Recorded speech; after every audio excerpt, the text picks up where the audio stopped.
Hello and welcome to another round of Kanye West news. This is Travis, the other guy who hosts the podcast. This isn't Chris. I didn't get plastic surgery or anything. I know Chris is the one who always hosts the videos on this channel, but I'm here. I've got nothing to do. I'm stuck in quarantine and I want to help out. I know a lot of you are going to miss Chris. You're going to miss his beautiful face, his radiant locks that are getting longer and longer and bushier with each passing day, kind of like mine. I even got a little rat tail going now, and my sideburns are bushing up, and I don't know how to stylize long hair. Like, I started growing out my hair before any of this happened, and now I have to grow it out because there are no barbers, so now it's like even extra long. So God, if anyone has hair tips, hit me up. I'm sure a lot of people in the Kanye community do because they're so fashionable and like looking good. I am definitely not that kind of person. I'm wearing a black shirt. I'm more of a practical dresser, styler. But you know what? I'm a Kanye West fan. I really should be committing more to my looks, my look, my feel, my tone. So if anyone has some style tips for me, fashion tips for me, hit me up because I'm always looking for it. Hit me up here. Hit me up on Twitter. You can, of course, follow the @Kanye Podcast account on Twitter, or you can follow me, TL_Bean. The middle name is Lee. Anyway, we got some Kanye West news today. Per usual, there isn't much because, Kanye's holed up just like everyone else in quarantine. Like, he's not out doing crazy shit, and there's not much to report on. But there is some good stuff. Well, maybe not so good. One of them is really good. The rest, everything else, we'll see. The first one we got is Kanye is being sued by yet another fashion supplier. Now, it seems that Kanye was in a lot of hot water with the Japanese fabric company Toki Senai, SEN-I. He was being sued for $624,000 for fabric he had been using. YEEZY, the YEEZY label had been using. And apparently, let's see, dates back to June 2018. YEEZY allegedly ordered 53,500 yards of fleece fabric worth about $624,000. And we're seeing something similar here with the new lawsuit with Backbone PLC. It seems that Kanye had access to their color library, their inventory, their fabric catalog, and he had been dipping into that. YEEZY had been dipping into that, and then apparently not paying the fees that come with using their products. And those fees got up to $125,000. So in both cases, it seemed that YEEZY, I keep saying Kanye, like Kanye personally did it. But I guess he's in charge of things, so he kind of did. So YEEZY was, using these colors, these designs, these fabrics, and weren't owning up to it and weren't paying, monthly dues, or I guess I don't know how it works in the fashion industry with, these libraries of catalog, with these libraries of like fabric and whatnot. So this is an interesting one. Obviously, I don't know a lot about it. You can read more about it on The Fashion Law. That's a new magazine you didn't know existed. I didn't know until today.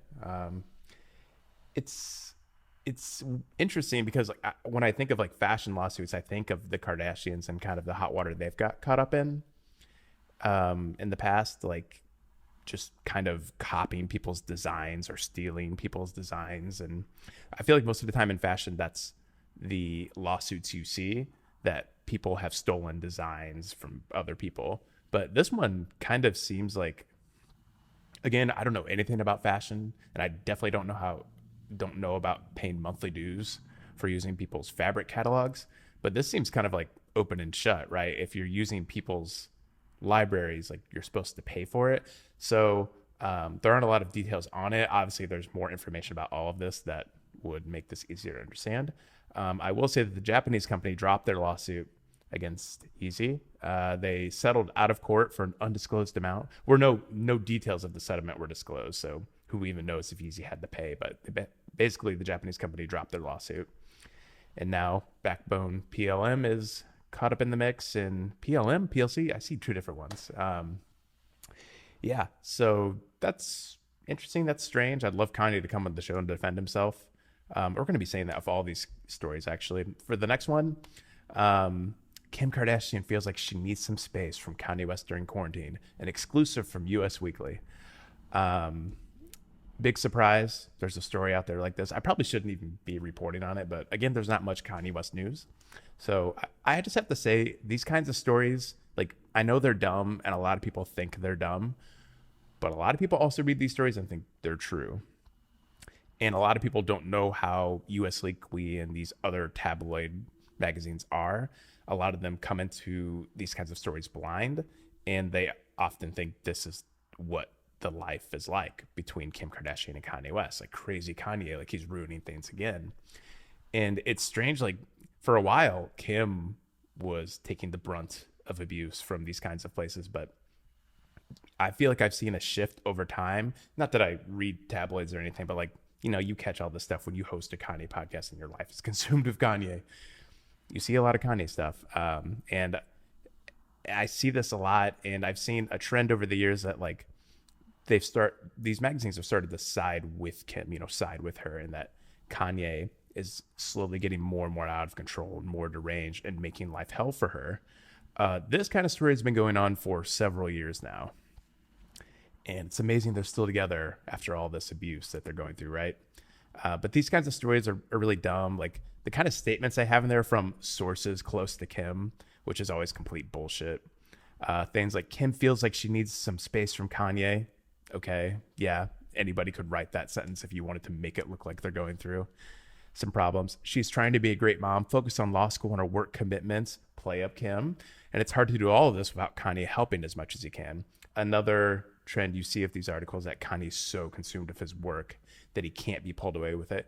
Again, dumb surface stuff that you could just make up about a person because Kanye is obsessed with his work.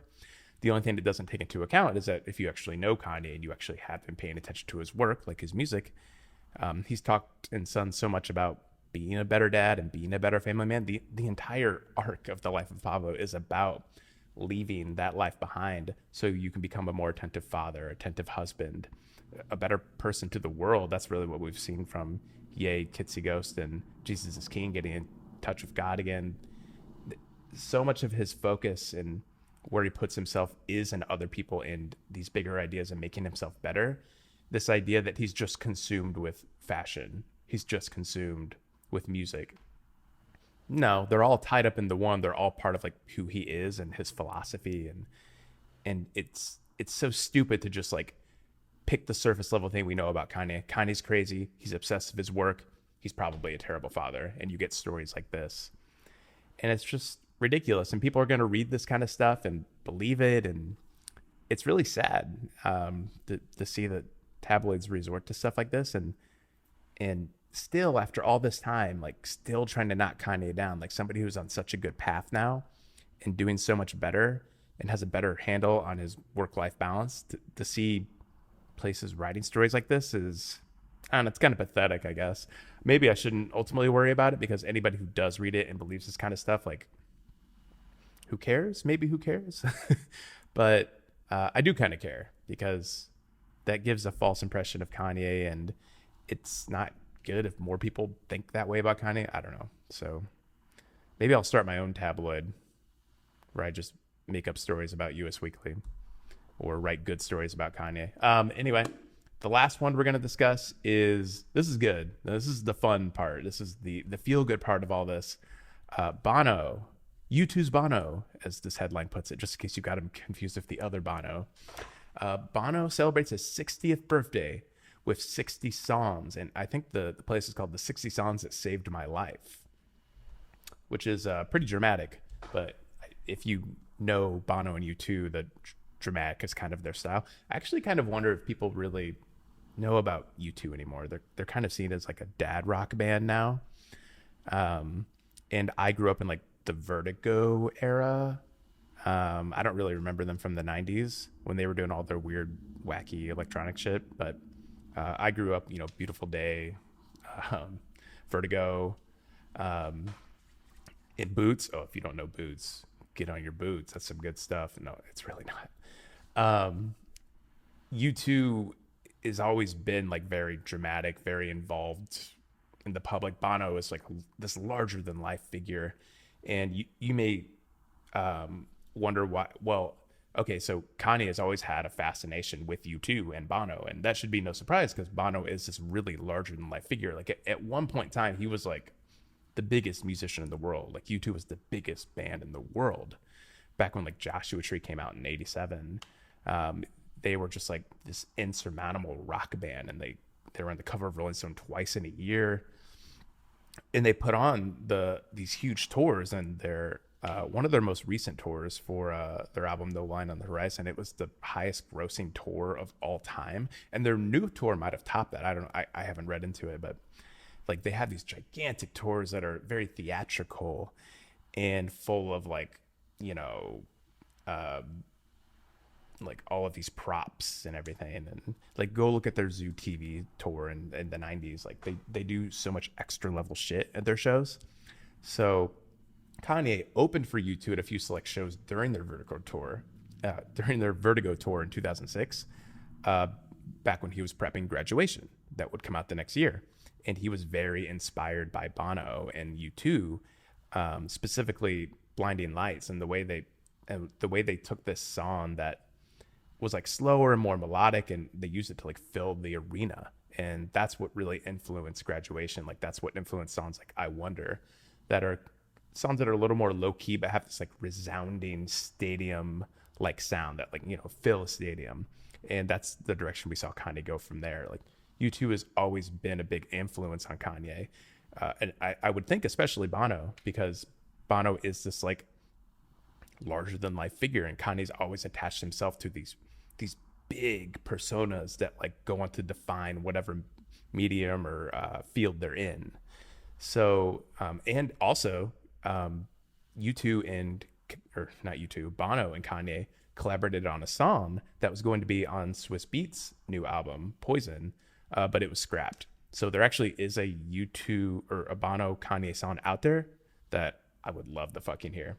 But anyway, back to Bono's 60 song playlist. So apparently Black Skinhead is on that list, which is interesting. Like I know Bono has always seemed to have good things to say about Kanye, but I would be really interested to see how he feels about Kanye now, especially given Kanye's support of Trump. Bono has always been a huge progressive, a huge supporter of liberal politicians.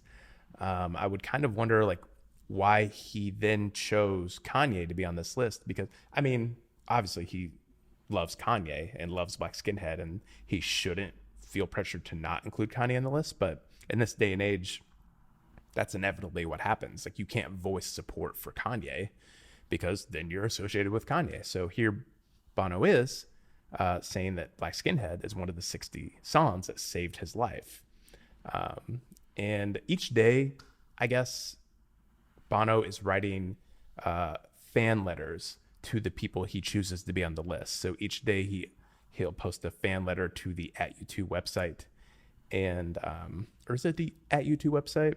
It's a U2 website. There used to be this old site called @U2, but I feel like that might be a fan site. Anyway, you can go find it on whatever U2 site is. And each day he posts a letter to the artist saying like why the song means something to him. And he has not written a letter yet about Black Skinhead, but I'd be really curious to see that letter and see why he's so inspired by Black Skinhead. It's really not a song I would expect him to pick. I would honestly think of something more along the lines of Graduation, something that's in line with U2's sound, because they are the stadium band. But I don't know, he loves Black Skinhead, so I'd love to find out why. And yeah, that's all the news we have for now. Like I said, it's light. Hopefully it's not too boring for you. We talked about fashion law today, so that's the direction we're going. But hey, it's quarantine. We're here. We can talk about fashion law. We can talk about stupid tabloids, and we can talk about Bono. That's just the way it goes. Thanks so much for listening. If you're listening on the podcast, which we're going to try to start a podcast channel just for Kanye news, because we don't want to clog up the public watching their own feed we have. So we're going to start posting all of these new segments to some other feed that we're going to start somewhere else.